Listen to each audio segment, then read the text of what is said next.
বৃষ্টি বের মোবাইল বন্ধ করো ভাই না বৃষ্টি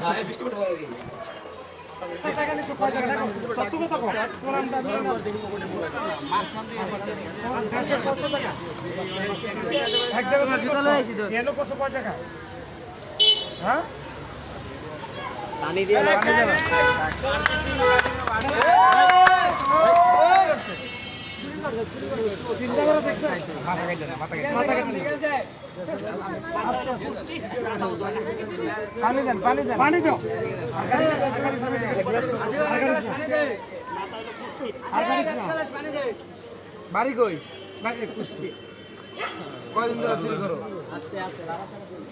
এই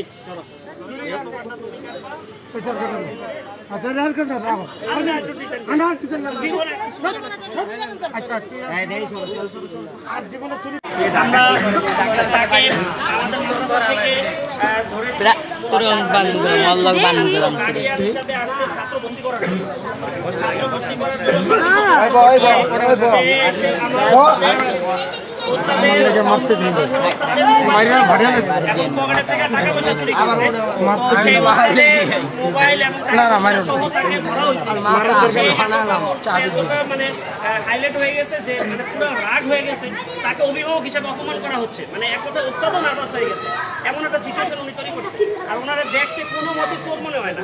তো আমি যেটা আপনাদেরকে বলতে চাচ্ছি, এই ভিডিওটা যারা দেখবেন, যারা মাদ্রাসা চালান, প্রতিষ্ঠান চালান বা বাসাবাড়িতে থাকেন, এখন এই ধরনের ভদ্র স্টাইলের অনেক লোক যে আছে এটা এতদিন শুনছি, আজকে নিজেরা ভুক্তভোগী, নিজেরা দেখছি এবং ধরতে পারছি। তো আমরা আলেম হিসাবে আসলে মানে চোরের শাস্তি যেটা দেওয়া দরকার সেটাও পারি না, মানবতার খাতিরে। মানে চোরের ক্ষেত্রে তো মানবতা নাই, কিন্তু তারপরেও একেবারে এই মেসেজটা শুধু পৌঁছানোর জন্য ওনাকে পাবলিক প্লেসে নিয়ে আসছি এবং ওনার চুল কেটে দেওয়া হয়েছে, মালা দেওয়া হয়েছে এবং ওনাকে কান ধরে উপোস করানো হয়েছে।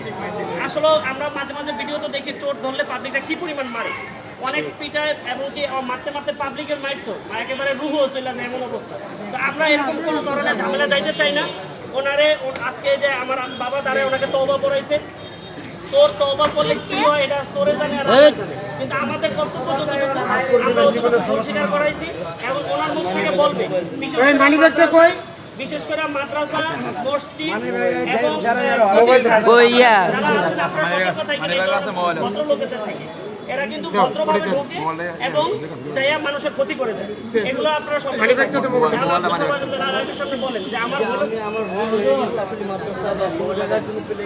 ভুল আগে সিদ্দিকের মতো কইছে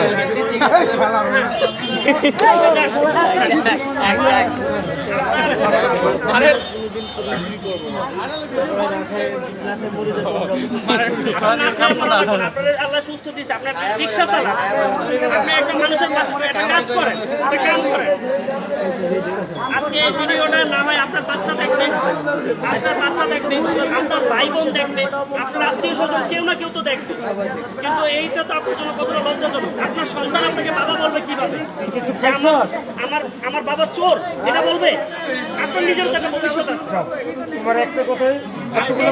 আজকে এখানে যারা আছে এরা আমরা যদি খালি একটু সাইড থেকে সরে যেতাম, এরা আপনারা মাইরে এনে আপনারা করে ফেলবেন, এরা আপনারা এনে ডাইরেক্ট